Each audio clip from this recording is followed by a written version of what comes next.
Welcome back to the Transform Your Mind to Transform Your Life, the podcast. You're listening to Author's Corner, where we highlight and showcase our local authors.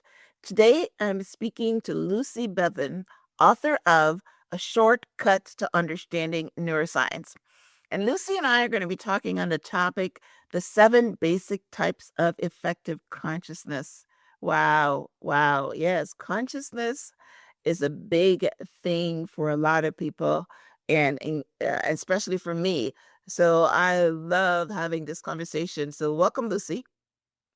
Thank you very much for having me. It's a pleasure. You're very welcome. All right. So let me give you guys a brief introduction to Lucy's book, beginning with a survey of the theories of effective consciousness. This book shows first that all mammals' affects are a unique experience of pleasure and pain, emanating from deep non-cognitive brain structures. These subcortical structure in and around the brain stem generate 7 basic types of effective consciousness. The existence of breath, and which have important implications for the practice of psychotherapy and psychiatry. For example, the 2 distinct types of anxiety, each originating in a different system, explain the effectiveness of different medications. Understanding effects also provides the theoretical basis for conditioning where desperate ideas, as effect-laden memories can become associated. Thus, by understanding a client's effects, a psychotherapist can sense of seemingly disconnected ideas that arise in therapeutic conversations. All right, we're That's a already mouthful. getting I know, right?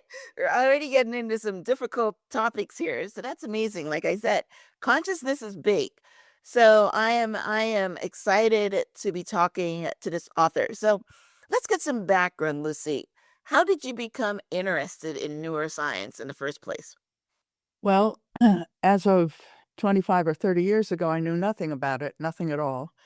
I was involved in a custody case where what happened was there was a little girl, she was 2.5 years old, and there was a couple who wanted to adopt her. They didn't have the right to adopt her, but they kept custody of her. And there was a back and forth. And then at the end of 2.5 years, she had to go back to her biological parents, who were strangers to her. So she had to get to know them and so on. Anyway, virtually all the psychological, psychoanalytic community, they all predicted this is going to be a disaster. She's going to be crying all the time. She's going to she's going to go back to using the bottle. Her toilet training will suffer. She will stop using words. In other words, she'll regress developmentally. None of it happened. She continued to progress normally. Now, has to be said, she got to know her biological parents, and she got to be very fond of them, and they adored her, of course. But I couldn't find an answer for it. There was nothing in the psychoanalysis. Everything predicted the opposite. And so I thought, well, how am I going to figure this out? And just kind of in desperation, I bought a book on neuroscience. It was a very good book, and it explained some things to me. And I thought, well, I got kind of interested in it, although I didn't really make headway in understanding what I wanted to understand for another number of years, until I ran into a very sort of eminent neuroscientist called Jaak Panksepp. And he's the guy who brought together. He discovered a few of them, but these 7 emotional systems, and they're common to all mammals. Mm, yeah, that's what I see. So that's amazing. But that's a good story. Um, I was in the foster care world for a while, and I adopted 3 kids from foster care.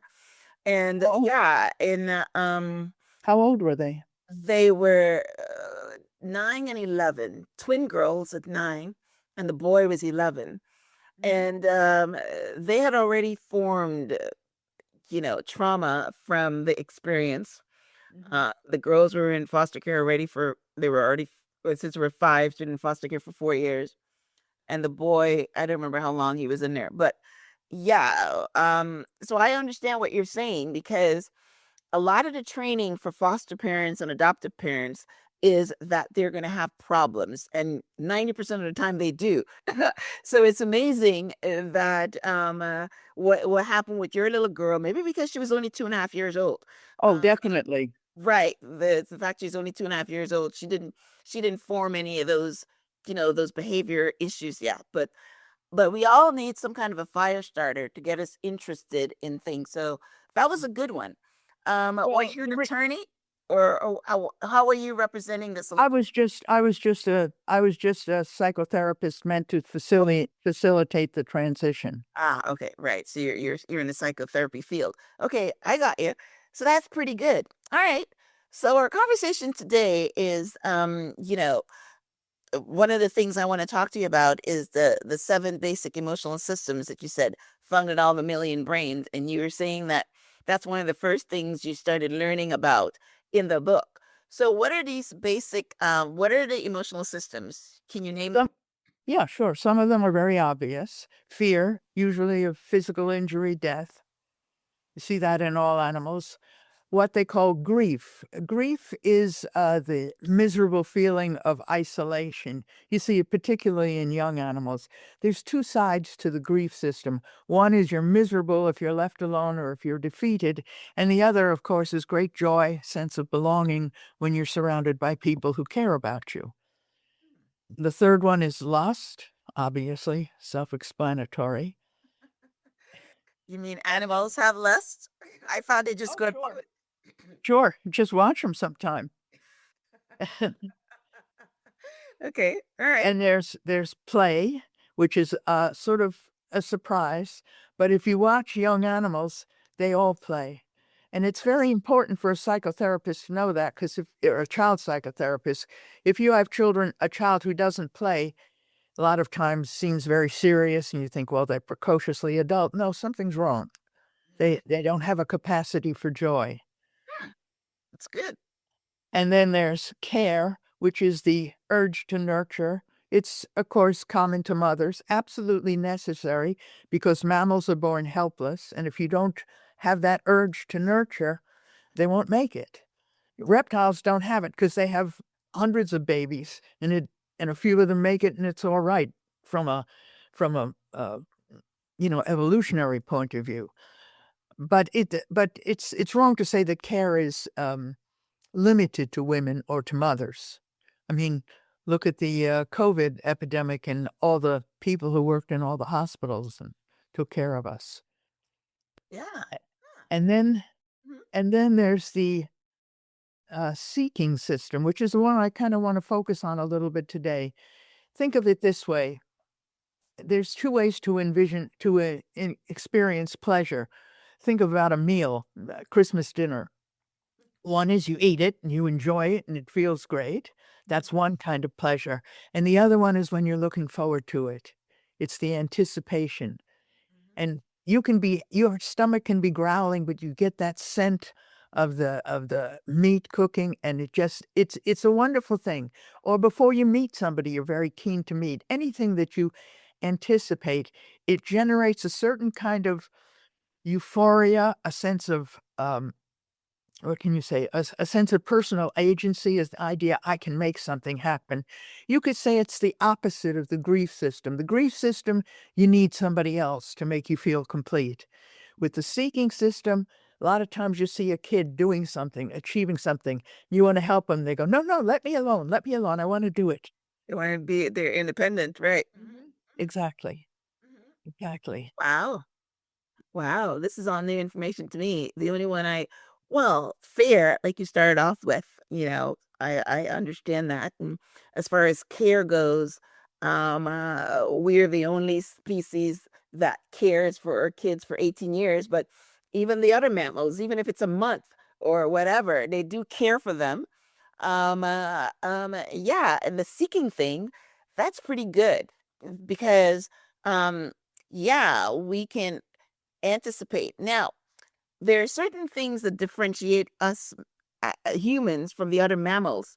Do the other mammals have that pleasurable anticipation, or is it only human mammals? No, there's every indication that they do. The big difference between us and other mammals is our cortex, our thinking brain, and also perception. Dogs, for example, have a much more sophisticated sense of smell than we do. But when it comes to intelligence, that's the big difference. Right. Okay. So they do have this anticipatory. Well, I guess so, because dog is not a mammal. But because I was just going to think about the dog anticipating their person coming home. Sure. Right. But And- excuse me. oh, Yes, yes. I know. Thanks. Um, but yeah, okay. So that's great. So you said that the seeking one is the one you my goodness. The seeking one is the one you wanted to concentrate on today. Is that because it interacts with our consciousness? Well, the idea is that these emotional systems, they themselves generate a kind of non-cognitive consciousness. They feeling states, which are anytime you feel anything, you're conscious. So they generate certain kinds of experiences, certain kinds of emotional experiences. And and but the interesting thing is that they determine what we think about. In other words, I mean, now maybe if a rat gets scared, it doesn't think about much because it's pretty stupid. But if something scares us, we'll think about it a lot. And for the most part, emotions, there's many more connections between emotional systems and the thinking brain than there are in the opposite direction. But so what that means is even though our thoughts can keep our emotions to a certain extent under wraps, when you have really strong emotions, emotions always win. Mm-hmm. Mm-hmm. Right. So they control that. So so you when we're talking about consciousness, consciousness, when I think of consciousness, I think of awareness. Um, so when you're talking about consciousness, you're talking about the emotions, and you're talking about the fear systems and things like that. Is that what you're laboring consciousness?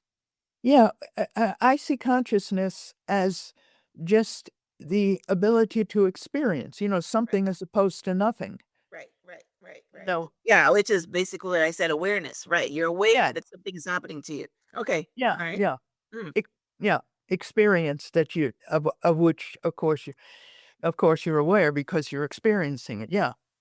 And and the idea is that these emotional systems, they generate a very primitive kind of consciousness, and that then they determine what we think about because we're usually, something in the environment, engenders one of the emotional systems. A lion coming at you will engender fear, and then you'll think about that. You'll think about those perceptions and so on, and that's sort of how the interaction works. okay. But the reason I'm just to sort of anticipate, the question that you asked a minute ago, the reason I'm interested in the seeking system is I think it's been overlooked. See, psychotherapists have been very, very focused on attachment, the grief system. In other words, if there's problems with early attachment, there's hell to pay. Probably those foster kids you looked after had a much harder time than the little girl I'm talking about.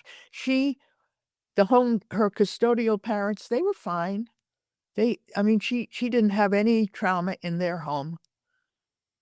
And but I'm sure that your kids, before they went into foster care, maybe they had lots of problems, and then in foster care, maybe they had lots of problems. They And did. then when you got them, there was a whole backlog. Yes. That this little girl didn't have that. What psychotherapists said was just the fact of changing the primary caregiver Mhm. was in it of itself traumatic, and That was not true. that can't be true. Because if it was true, she would have been traumatized, and she was not. Right. Wow.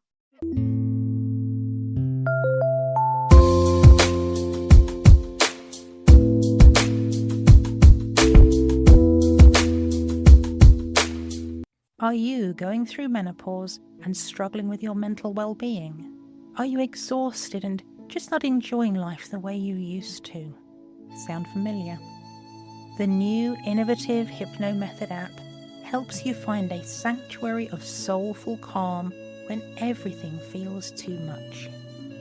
Using proven hypnosis, it helps you quiet your mind, ease tension, and sleep more easily, so you can feel calmer, think more clearly, and start to feel like you again.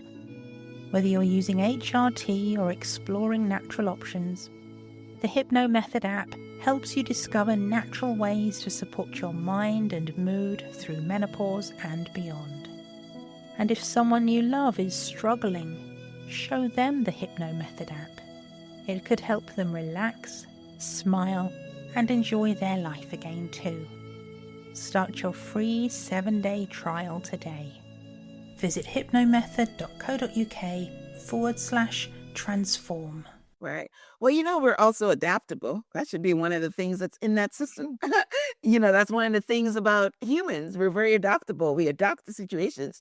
So, yeah, she adapted to the fact that she had a new caregiver and the fact that she still got love and maybe she still got held and your needs were still met. Yeah, That's probably why she did it. that's exactly it. Yeah. You nailed it. It really, I mean, the idea that a little child would know this person as opposed to that person, have such a sophisticated idea of their personality. What they need is to have their needs met. They need to be loved. They need to be cared for. They need to feel safe. Right. And she got all that Yes. with people who had become like an aunt and uncle to her by the time she moved. She moved, right. Yeah. So, So it went very smoothly. I'm sure it was much easier than your experience. oh, yeah, my experience was not a pleasant one. Yeah. Oh, I'm sorry to hear that. Yeah. Yeah, right. Yes. Um, you also talk about depression, how it differs from anxiety as far as neuroscience. So let's get into some neuroscience, which is basically what your book is focusing on. Well, let's say there's one of the things that it came clear is there's two kinds of depression. They're very different. One is, the seeking system, that sense of anticipation and enthusiasm. Well, when the seeking system, for whatever reason, maybe because of very disappointing experiences, when the seeking system is at a low ebb, it's a sense of hopelessness. What's the point? Yeah, right. That's one kind of depression. The grief depression is when, oh my God, I want somebody to care about me. I want to care about somebody, and there's nobody or nobody. And that's a gnawing sense of misery. Hard to say which one is worse. They're both terrible. Right. Okay. Right. And so There's go ahead. yeah. No, there's two kinds of anxiety as well. The anxiety, the fear system. In other words, oh God, something's going to happen. You can be afraid of anything, a tax audit, a final exam. And the other kind of anxiety is everyone's going to leave me. I'm going to be left alone. Completely different affect, completely different feeling states. I don't know if you ever heard a kid lost in a supermarket. I've run across it a couple of times. Once in a supermarket, once in a train station. It's a particular kind of shriek. It's a particular kind of terror, and it's very different than the terror of being hurt. Wow. Wow. Yeah, I can just imagine. No, I have not experienced that personally, but I know a lot of people talk about that. Now, my first experience with someone with anxiety was someone that I was working with that was on she was a drug addict, a heroin addict. And she had anxiety by going outside. She had to have a safe person. Which one of those anxiety buckets does that fit into? Well, I'd have to know her, but sounds like it's a fear of abandonment, or fear of new people, bad people, new situations. That sort of thing. Because otherwise, you just don't care where you are. You just nothing is, you know. Right. Okay. So instead of anxiety, it's probably more fear-based than anxiety. Okay. But she had anxiety attacks, if she Oh, had like a so that's usually the grief system, that the anxiety attacks. That's usually like a fear of being abandoned or fear of being just surrounded by strangers who don't like you and you don't feel safe with, that sort of thing. Okay. Mhm. Okay. So that's good though. I mean, wow, we're getting into some deep stuff here because yes, I mean a lot of people just want to label things and put them in one bucket. But you're saying that it's two different things and you're very correct that that there it's two different ways to approach it. So But it's practically important. It has great practical importance. In the book that I wrote, I cite a case. It's a little boy who came to see me, had all kinds of anxiety. I mean, he listened to the news and there was something bad that happened. He couldn't sleep.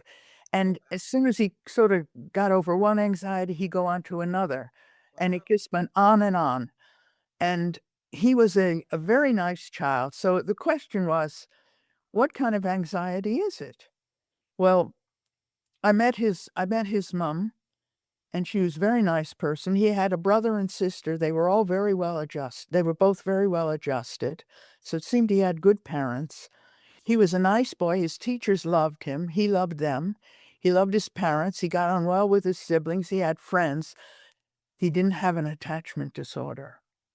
And I found out that he'd had some surgery when he was very young, and it had scared the bejesus out of him. Mm, And he okay. couldn't really remember it very well, but but he was in a situation where he was scared all the time. People told him, "You don't have anything to be afraid of," and he would listen to them, and then he would just get scared again. He thought, "What the heck is wrong with me? Why am I like this?" And he was beginning to feel, very low self-esteem on that account. But as soon as I was able to talk to him about that, I said, "Look," I said, If you're scared, something has scared you. Nobody's scared about nothing." Right, And right, it right. seems to me from what mommy told me that it was this. When you had that surgery, when you were very little, probably you didn't understand it, you didn't know what was going on, and it just seemed like people were attacking you and you so scared. Mm-hmm. And, he felt much better, and he did get better. Well, he went on holiday that summer with his parents, and I had a talk with them, and I said, "Get him to do little things, the seeking system, get it going." He was afraid to climb on a, jungle gym. I said, "Just go up a little bit and spot him." Mm-hmm. Well, he did that bit by bit, and he was doing pretty adventurous things by the end of the summer. Wow. So that's good. So how does neuroscience fit into that? So first of all, let's talk about what exactly is neuroscience and how does all these systems and depression and anxiety fit into that big old word? Well, neuroscience is just the science of the nervous system, Okay. the brain, spinal cord, and all the other nerves that go out all over your body. And that's a big topic. Believe me. But affective neuroscience, affects are just emotional feelings. That's what it is. Because most neuroscientists distinguish emotions, which are behaviors and so on, and internal reactions from affects, but we use them simultaneous, as the same. Uh, so affective neuroscience is about emotional systems, what they do, how they function, how they make you feel. That's what affective, and particularly, as I said, how it relates to consciousness. Mm-hmm. Yes, Because yes. at the heart of neuroscience is a riddle that I don't think anyone will ever solve. Because you got this mass of jelly tissue between our ears, and it just looks like an enlarged sort of jelly walnut. Now, how does this physical thing, cause us to have feelings? How does it cause us to smell a rose? Because that's a non-physical experience. So how do you make that link? How do you turn the water into wine? How does that happen? And nobody knows. And that's That part of consciousness, like Deepak Chopra, one of the persons that I follow, is always Oh, yeah? asking that question, where exactly is the mind? Where, how do we feel stuff? So that's exactly what you're saying here. Oh, sure. Well, it's I'm just parroting what, a lot of people have spoken about. But you see, most scientists will say, look, science only deals with the physical world. It doesn't answer certain questions. It can't tell you anything about God, the afterlife, spirituality, meaning, anything like that. Okay, you can say, fine, that belongs over here, and science belongs in a different place, except when it comes to consciousness. Because consciousness, we know, emanates from the brain. If you destroyed my visual cortex, I'd be blind. If you destroyed my auditory cortex, I'd be deaf. Right. All these lesion experiments or accidents that happen, you can spot it. So there's no question that the brain somehow generates the mind. Nobody knows how it happens. Nobody knows where it is. Yeah, because it isn't a thing to be anywhere. Yeah, yeah, yeah. Wow. But it brings up all kinds of, otherworldly questions that you can't either answer or get away from. Yeah, wow. Yeah, they're trying the scientists are trying to, pinpoint certain things that I think that's what they're doing. They're trying to pinpoint certain things that you're right, that science in the past couldn't figure out. Deepak Chopra has worked like wrote like 90 something books, and he's always talking about consciousness. I mean, that's basically what he talks about. So I don't know if science is coming together yet to understand, yeah, you're right, where is God? How do we feel? Where exactly is the brain? Yeah, I mean not brain, where exactly is the mind? And things like that. But so yeah. It So can tell you what they call correlations. It can tell you, probably eventually where this particular feeling or thought or something, what part of the brain generates it, or maybe even what set of neurons does. right. But yeah, Maybe, like love. They can see how the brain lights up with love, which is again well, that's the care system. That's the care your system, of system. Right. course. Hmm. And so it's it you can correlate it that way, but that doesn't tell you how this produces that. It Right. doesn't. The more sophisticated you get to it, the more you realize I'm never going to figure this out. Wow. Yes. Yes. Yes. Yes. The master builder. We can't figure out how he did it.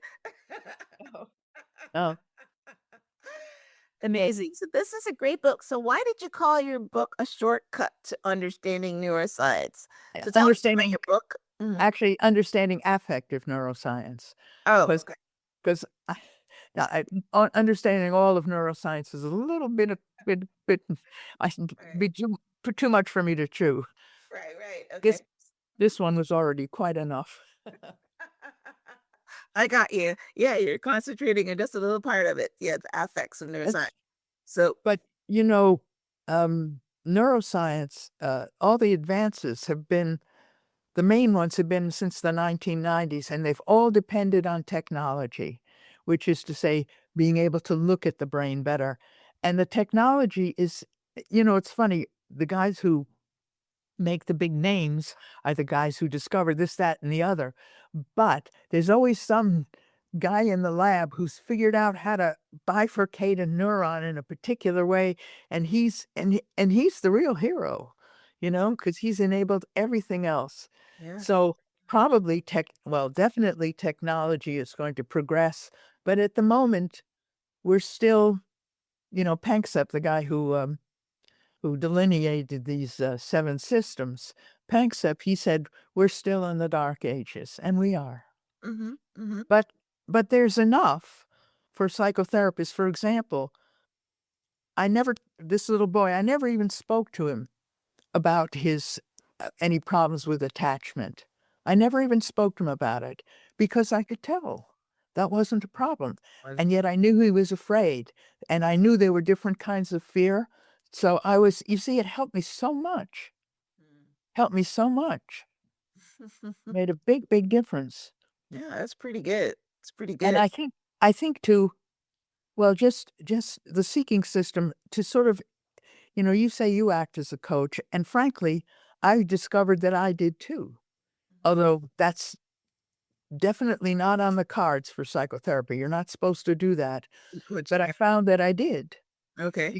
I found that I did because what I was trying to do was to try and get them to be proactive. Mm-hmm. Mm-hmm. When you were talking to Frank, what was his name? Frank Douglas. Remember? Uh, Right. Mm-hmm. Mm-hmm. and he said, he was talking about grievances in the workplace. He said, what you do is you focus on empowering the aggrieved individual. But what he's saying is you focus on it because you're going to take a course of action. Mm-hmm. Mm-hmm. Mm-hmm. And I just love that. I thought, well, that's pretty much what you try and get people to do and give them hope.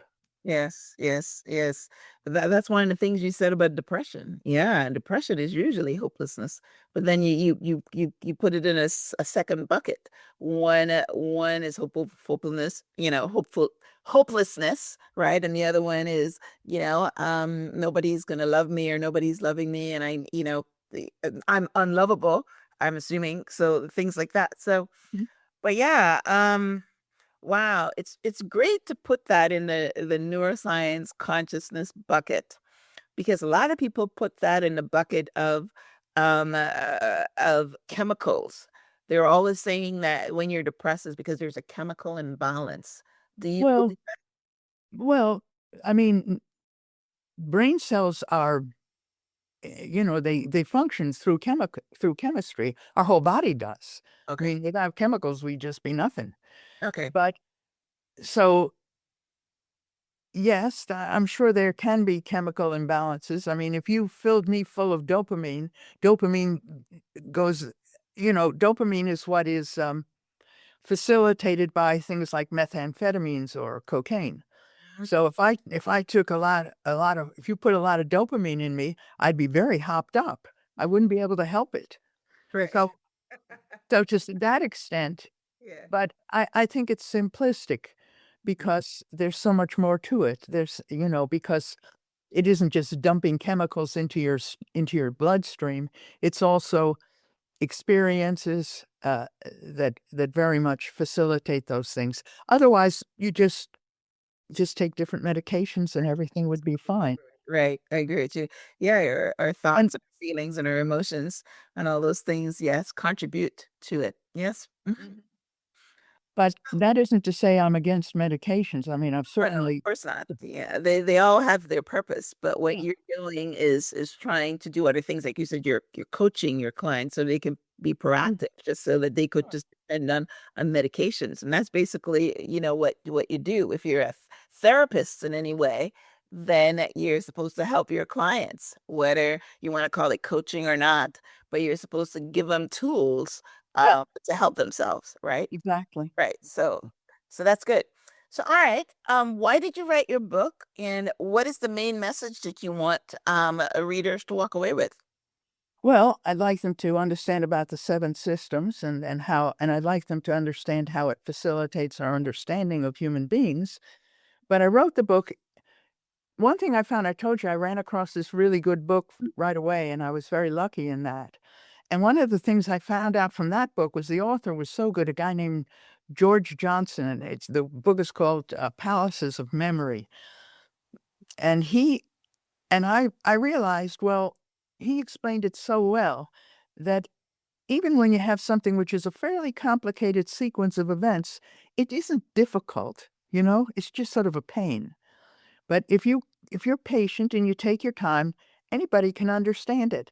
So I thought, well, but what the problem is, particularly when it comes to consciousness and emotion and affect, is there's different theories about it. And they have and they're all pretty persuasive. And I thought to myself, well, they're all different. Which one is right?